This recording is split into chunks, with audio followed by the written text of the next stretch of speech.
सचिन ने जो ईंटें लाए हैं ये देख के साइली बहुत खुश हो जाती है और उसे बहुत प्यार से देख रही होती है। सचिन कहता है अब मैं ऐसे ही करेगा। जब भी ये सवारी उठाएगा ना उसको बोलेगा कि पैसा मत दे, उसके बदले में ईंटें दे, ताकि हमारा कमरा तैयार हो सके। तभी साइली बहुत प्यार से सचिन को देख रही होती है कि वो कितनी मेहनत कर रहा है।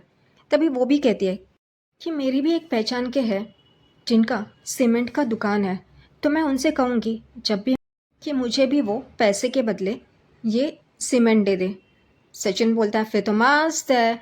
और मैं एक ऐसे भी इंसान को जानता है जो मेरी गाड़ी में बैठता है, वो सलिया बलिया रखते हैं ना, वो सामान मेरी गाड़ी में लोड करते हैं, तो मैं उनको भी बोल सकता हूँ कि कभी हमें वो दे दे और पैसा ना दे। साइली उसे बहुत गौर से देख रही होती है। सचिन अपना कमरा बनाने के लिए बहुत ही उत्साहित होता है और साइली ये देख के बहुत उसे खुशी होती है। वो सचिन को कहती भी है, यानी कि हमारा कमरा बनेगा।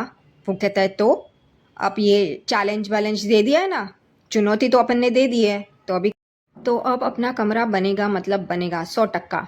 और साइली बहुत खुश हो जाती है और वो फिर से सचिन को पूछती है, यानी कि हमारा कमरा बनेगा? वो कहता है हाँ, तूने उसको चुनौती दी ना, तो अब बनाना तो बनता है। फिर सचिन साइली को बोलता है कि हाथ आगे कर। वो हाथ आगे करती है। तभी सचिन एक एक ईंट निकालता है और उसके हाथ पे रखता है, क्योंकि वो बोलता है अब ये तो हमें ऊपर लेके जाना पड़ेगा ना रखने के लिए। वो कहती है हाँ। तभी सचिन उसे कहता है अगर ज़्यादा लोड हो तो बोल देना, जितना तू ले सकती है उतना ही ले। वो कहती है हाँ। उसके हाथ में रखता है, वो अपने हाथ में लेता है और वो दोनों अंदर आ रहे होते। उतने में रेणुका मैडम आ जाती है और इनको देख लेती है और शुरू हो जाती है, अरे ये देखो, और हंसने लगती है, परेश बाहर आओ परेश। और परेश भी बाहर आ जाता है और बोलते क्या है रेणु, क्यों चीख रही है? और यहाँ पे रेणुका इन दोनों को देख के हंस रही होती है, बोलती है देखो ये लोग क्या कर रहे हैं, क्या ला रहे हैं। और क्या ला रहे, ईंटें ही तो ला रहे हैं। लेकिन वो इन दोनों का मजाक उड़ाना शुरू कर देती है।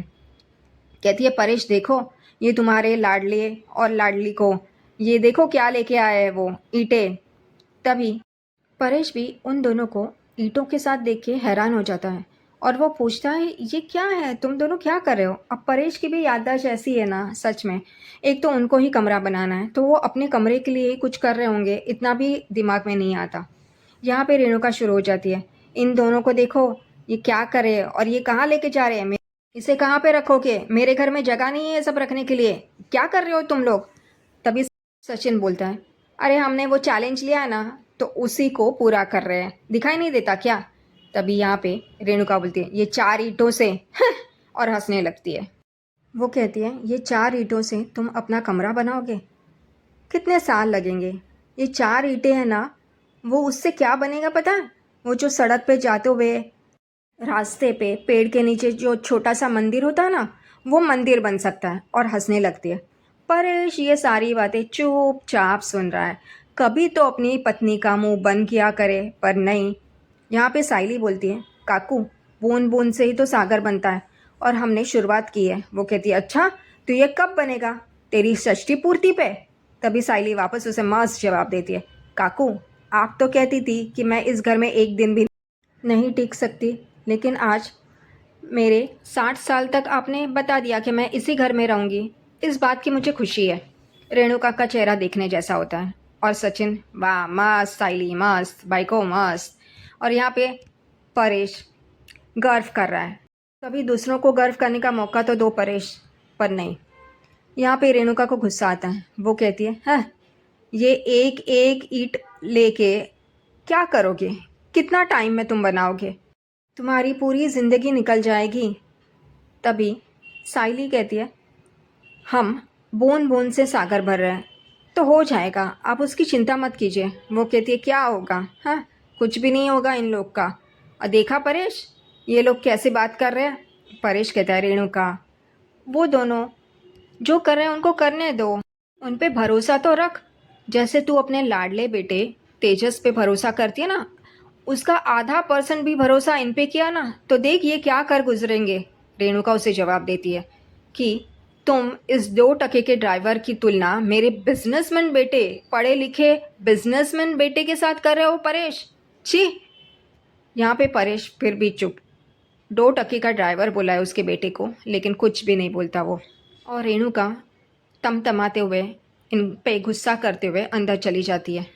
परेश इन दोनों को कहता है, शाबाश, मुझे तुम पे गर्व है। और वो भी सोने चले जाता है। और साइली और सचिन ईंटें रखने के लिए ऊपर चले जाते हैं टेरेस पे। वो लोग टेरेस पे एक एक ईंट रख रहे होते हैं और पीछे बैकग्राउंड में थोड़ा है थोड़े की ज़रूरत है ये गाना चल रहा होता है, ताकि ये लोग अपनी एक अलग से दुनिया बसाए, अपना कमरा बसाए। और ये लोग इमेजिन भी करने लगते हैं कि यहाँ पे एक पिलर होगा। फिर साइली कहती है, हाँ, फिर यहाँ पे ना हम बेड रखेंगे, और फिर यहाँ पे कबर्ड, यहाँ पे खिड़की, ये सारी चीज़ें वो इमेजिन करते हैं। अपने खुशियों के पल बिता रहे होते हैं। अपने कमरे में बेड कहाँ पे होना चाहिए, खिड़की कहाँ पे होनी चाहिए, पिलर कहाँ पे होना चाहिए, कबर्ड कहाँ पे होना चाहिए, ये सब कुछ वो तय कर लेते हैं अपने अपने इमेजिनेशन में। और वो लोग अपनी ही दुनिया में खुश होते हैं। फिर साइली कहती है, लेकिन हम प्रवेश कैसे करेंगे अपने कमरे में, वो दरवाज़ा कहाँ होगा। फिर वो एक जगह पे आते हैं और साइली कहती है, यहाँ पे होगा दरवाज़ा। तभी सचिन कहता है, लेकिन बाबा को पूछना पड़ेगा, वो वास्तु वास्तु में मानता है। और वो साइली एकदम देखती है तो वो कहता है, लेकिन तुझे चाहिए ना यहाँ पे, तो यहाँ पे ही होगा। ये सुन के साइली बहुत खुश हो जाती है। फिर सचिन कहता है, चल हम लोग अंदर प्रवेश करते हैं। और वो दोनों अपना अपना पैर अंदर रखते हैं और उस अपने कमरे में, हक के कमरे में प्रवेश करते हैं। और उन दोनों को बहुत अच्छा लगता है। सचिन और साइली बहुत खुश होते हैं अपने कमरे में सारी चीज़ें इमेजिन करके, कहाँ पे क्या होगा। फिर सचिन भी कहता है कि अब इस कमरे से तुझे कोई नहीं उठाएगा, तुझे कोई नहीं कहेगा कि चल इस कमरे से बाहर जा, अपना भी खुद का कमरा होगा। तू बीमार होगी ना तो तुझे कोई उस कमरे से बाहर नहीं निकालेगा, तू मस्त अपने कमरे में आराम कर सकती है। और ये कमरा हमारा अपना होगा, खुद का। और वो दोनों अपने रोमांटिक पल एंजॉय कर रहे होते हैं। सचिन फिर साइली को कहता है कि हमें जल्द से जल्द ये कमरा बनाना होगा, और तू अपने वो सीमेंट वाले जो तेरे पहचान वाले उनको बोलना कि वो दे सकते हैं क्या। और मैं भी ईंट वाले से बात करता, हमें कितनी ईंटें लगेंगी, ऐसा साइली सचिन को पूछती है। तभी सचिन कहता है कि मैं क्या रोज़ कमरा बनाता है क्या, मुझे कैसे पता होगा साइली। अच्छा तूने ये गिने हैं ना, ये कितनी ईंटें हैं। तो वो कहती है 25। वो कहता है 25। तो साइली कहती है, हमें कितनी ईंटें लगेंगी उस हिसाब से देखना पड़ेगा ना। वो कहता है, ठीक है, कुछ ना कुछ तो करना ही पड़ेगा। और वो दोनों तय कर लेते हैं कि हम जल्द से जल्द अपना कमरा बनाएंगे खुद का, और बहुत ही खुश होते हैं। दूसरी तरफ तेजस अपने शॉप में होता है। वहाँ पे वो अपने स्टाफ को बोलता है कि पुराने प्रोडक्ट्स निकाल दो और उसकी जगह पे नए प्रोडक्ट्स रखो, और वो वहाँ से चले जाते हैं। तभी उसके शॉप पे वो कल का इंसान जिसने ऑर्डर दिए होते हैं, वो अपने एक और आदमी के साथ वहाँ पे पहुँचता है। तभी वो तेजस को कहता है, अपने पहचाना, मैंने कल ऑर्डर दिया था। और तेजस, हाँ हाँ आइए ना आइए। तो वो कहते हैं, हमारा ऑर्डर रेडी है। तेजस कहते हैं, हाँ हाँ, तब तक मैं आपको कुछ और प्रोडक्ट्स दिखाऊं मेरे शॉप के। वो कहते हैं, हाँ दिखाओ।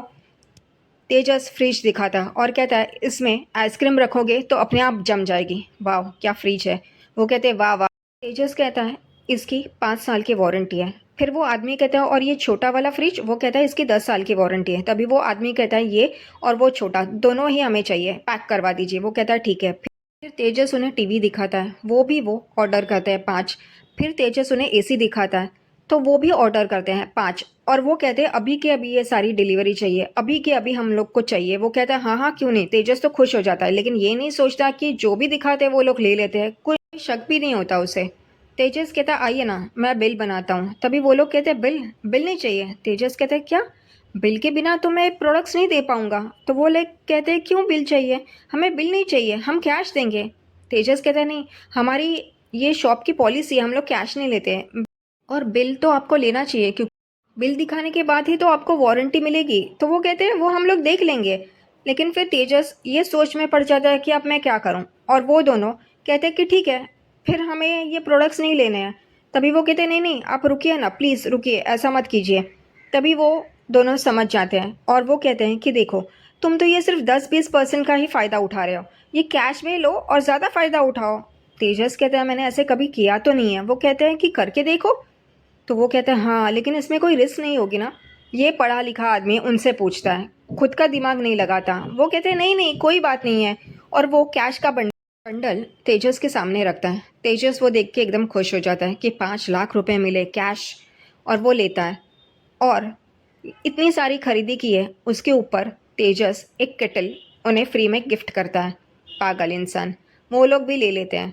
तेजस कहता है आप अपना एड्रेस बताइए, मैं ये लोड करवा के वहाँ पे भेज देता हूँ। और ये लोग चालाक इंसान बोलते हैं नहीं नहीं, एड्रेस की क्या ज़रूरत है, हम लोग लोड करने वाले लेके ही आए हैं। तब भी तेजस को लगता नहीं है कि कुछ ना कुछ गड़बड़ हो सकती है। तेजस कहता है अरे वाह ठीक है। तो वो जो ट्रक लेके आए होते हैं उसमें तेजस सारा सामान लोड करवा देता है और उनको कहता है थैंक यू, आपने इतनी सारी खरीदी की है। वो अपना कार्ड उन दोनों को देता है और कहता है ये मेरा पर्सनल नंबर है, आपको जो भी चाहिए होगा आप मुझे कॉल कर दीजिए, मैं आपको डिलीवर कर दूंगा। और वो लोग वहाँ से चले जाते हैं और तेजस खुश होता है और कहता है अब तो ये बाबू को बताना पड़ेगा, 5 लाख की कमाई हुई है और 5 लाख हार्ड कैश है मेरे पास। आकाश अपने कमरे में मोबाइल पे गेम खेल रहा होता है। तभी रिया आती है और कहती है मैं आज बहुत थक गई हूँ, इतने पैर दर्द कर रहे हैं ना। तभी आकाश कहता है मैंने तुम्हें पहले ही कहा था ना तुम ये घटिया चप्पल चेंज कर लो। वो कहती है व्हाट, तुम क्या बोल रहे हो, मैं थक गई हूँ बोल रही हूँ, और तुम आज बहुत काम था, मेरे पैर भी दर्द कर रहे हैं। तभी आकाश कहता है इसीलिए तो बोल रहा हूँ, ये घटिया चप्पल पहन के तुम दिन भर खड़ी रहती हो डबिंग करने के लिए, तो तुम्हारे पैर दर्द करेंगे ना, मैंने तुम्हें कहा था शूज़ ले लो। वो कहती है प्लीज़ मेरे पैर में मसाज कर दो ना। वो कहता है कि ये गेम ख़त्म करता हूँ और फिर करता हूँ। तो वो कहती है नहीं अभी के अभी करो। वो उसका गेम, रिया आकाश का मोबाइल लेती है और साइड में करती है। रिया उसको कहती है मेरे पैर दबाओ ना, तुम अच्छी मसाज करते हो। और वो अपना पैर आकाश के पैर पे रखती है। तभी आकाश कहता है रुको मैं दरवाज़ा बंद करके आता हूँ। तभी रिया कहती है उसमें क्या है, रहने दो ना, करो तुम। और वो उसके पैर दबाना शुरू कर देता है। उतने में ही रेणुका ये देख लेती है, सुन लेती है।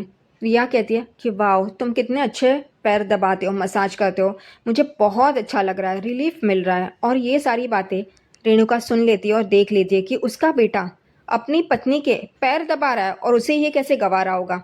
फिर रिया कहती है कि तुम मुझे नेल पॉलिश लगाओ ना। तो वो कहता है मैंने कभी लगाई नहीं है। तो वो उसे एग्जाम्पल देती है कि जैसे ब्रेड के स्लाइस पे जैम या फिर बटर लगाते हैं ना, वैसे ही लगाना है। और वो उसे नेल पॉलिश देती है और कहती है लगाओ। और वो लगा रहा होता है, उतने में रेणुका कमरे में आ जाती है और कहती है आकाश ये तुम क्या कर रहे हो। और आकाश एकदम चौंक जाता है। रिया कहती है सो वॉट आंटी, क्या हुआ आपको। रेणुका कहती है रिया बेटा ये तुम क्या कर रही हो, अपने पति से पैर दबा रही हो, ये अच्छा दिखता है क्या, बाहर वाले कोई देखेंगे तो कैसे लगेगा। रिया कहती है सो वॉट आंटी, मेरा पति है और वो पैर दबा रहा है तो उसमें क्या है, किसको प्रॉब्लम होनी चाहिए, सबको तो यही लगना चाहिए कि मेरा पति कितनी हेल्प कर रहा है अपनी पत्नी की। ये सुन के रेणुका को रिया पे गुस्सा आता है, लेकिन कैसे बोलेगी, बड़े बाप की बेटी है ना। तभी वो आकाश पे चिल्लाती है और बोलती है कि ये तू क्या कर रहा है आकाश, तुझे समझ में नहीं आता। तभी रिया कहती है उसमें क्या है आंटी, आपको प्रॉब्लम क्या है। तो वो कहती है कि कैसे लगता है, पति की इज्जत करो। और ये रेणुका बोल रही है ये। तभी रिया कहती है कि आप भी अंकल को कहिए ना आपको नेल पॉलिश लगा के दे। और वो अपने बेड से उठती है, नेल पॉलिश लेती है आकाश से और वो रेणुका के सामने रखती है और कहती है अंकल को कहिए आपको लगाए, और आपके पैर भी दबाने के लिए कहिए। रेणुका गुस्सा हो जाती है और उस कमरे से चली जाती है। आकाश कहता है ये तुमने क्या किया मॉम के साथ। तो वो कहती है उसमें क्या है, जब तक वो ये एहसास नहीं करेंगी, उनको ऐसा कोई नहीं करके देगा, तब तक उनको पता नहीं चलेगा। रेणुका गुस्से में होती है, तमतमाते हुए अपने कमरे में आती है और अपने कमरे में अंदर जाते हुए दरवाज़ा लगा लेती है और गुस्से में परेश के पास आती है और बकवास कर रही होती है कि ये बहू है या क्या है, इसको बहू बोलने जैसा भी नहीं है, क्या करती है, कुछ गुण है उसमें बहू के जैसे, ऐसा वैसा सब बोल रही होती है। परेश को लगता है साइली के बारे में बोल रही है क्योंकि वो हमेशा साइली को ही कोसती रहती है। वो कहता है कि तू क्यों इतना साइली को बोल रही हो। तभी रेणुका कहती है साइली, उसके बारे में कौन बोल रहा है।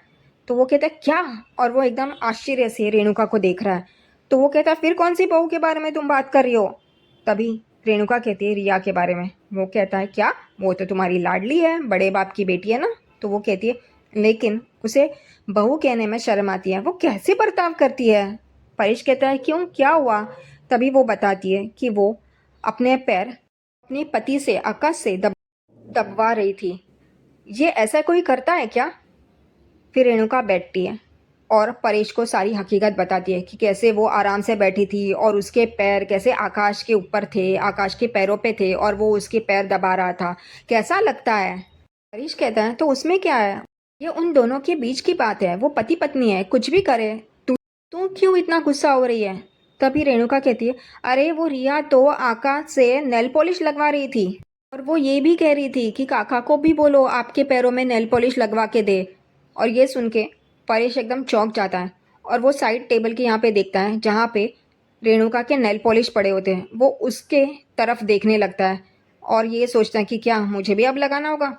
परेश कहता है, नहीं यार ये सब नहीं यार। वो कहती है, मुझे पता है परेश, लेकिन ये बर्ताव क्या सही है? तो परेश कहता है, उन दोनों को अपनी हालत पे छोड़ना, तू क्यों इनके बीच में जा रही है? तुझे क्यों इतनी उनकी पड़ी है? वो दोनों पति पत्नी देख लेंगे। और आकाश ने तुझे कोई बात बताई, कंप्लेंट की? वो कहती है नहीं। तो वो कहता है फिर छोड़ना। तभी फिर रेणुका कहती है, तो मैं क्या कान और आँख बंद करके रखूं? तभी परेश कहता है, हाँ ये बात तो सही है। और उसको एक आइडिया आती है। वो कहता है, मैं अभी आता हूँ। तभी रेणुका बोलती है, तुम कहाँ जा रहे हो? तभी वो कहता है, आता हूँ ना, रुक तू। और वो कमरे के बाहर चला जाता है। रेणुका कहती है, इनको क्या हुआ है? ये क्या ऐसे बर्ताव कर रहे हैं? एकदम से बाहर चले गए, पता नहीं इनके भी दिमाग में क्या चलता है। सायली बाहर से अंदर आ रही होती है। उतने में उसे आवाज़ आती है सचिन की, सायली सायली करके वो चिल्ला के अंदर आ रहा होता है। वो कहती है, क्या हुआ? तो वो कहता है कि बाबा कहाँ है? तभी सायली कहती है, पता नहीं, वो शायद बाहर होंगे। फिर सचिन पूछता है कि वो बाबा की बाइक को? वो कहती है कि वो टेरेस पे फ़ोन पे बात कर रही है। तभी सचिन कहता है, अच्छा है, तो कमरे में कोई नहीं है ना, तो चल। और वो उसको उनके कमरे में लेके आता है, यानी कि ओरिजिनल इनका कमरा। वो कहती है, क्या हुआ बताओ तो सही। फिर सचिन कहता है कि अपना हाथ आगे कर। और वो अपना हाथ आगे करती है। तभी सचिन 3,500 रुपये उसके हाथ पे रखता है और वो एकदम खुश हो जाती है। वो कहती है, ये? तभी सचिन कहता है, हाँ मैंने नॉन स्टॉप गाड़ी चलाई और ये पैसे कमाए हैं। वो कहती है, अच्छा? वो कहता है, हाँ अभी हमें इनकी ज़रूरत पड़ेगी ना, और ये तेरी वजह से हुआ। वो कहती है, मेरी वजह से? वो कहता है, हाँ क्योंकि तूने वो कार्ड पे वो क्यूआर कोड लगाया था ना, तो ग्राहक वही देखते हैं और कहते हैं, हाँ पहले तो हमने ये देखा और उसके बाद वो लोग बैठते हैं। तो मुझे आज सवारी भी मिली और वो मैंने नॉन स्टॉप चलाई, तब जाके ये 3,500 रुपये मैंने कमाए। बहुत तकलीफ हुई लेकिन मज़ा भी बहुत आया, वो पहली वाली फीलिंग आई। वो कहती है, अच्छा लेकिन तुमने तो नॉन स्टॉप गाड़ी चलाई, तो सवारी कैसे बैठी अंदर? जोक मारती है। सचिन कहता है, अच्छा जोक मार रही है क्या तू मेरे ऊपर? फिर सायली हंसती है। तभी सचिन कहता है, मुझे तुझे थैंक यू बोलना था, तेरी वजह से ही मुझे वापस काम मिला। और वो दोनों बहुत ही खुश होते हैं।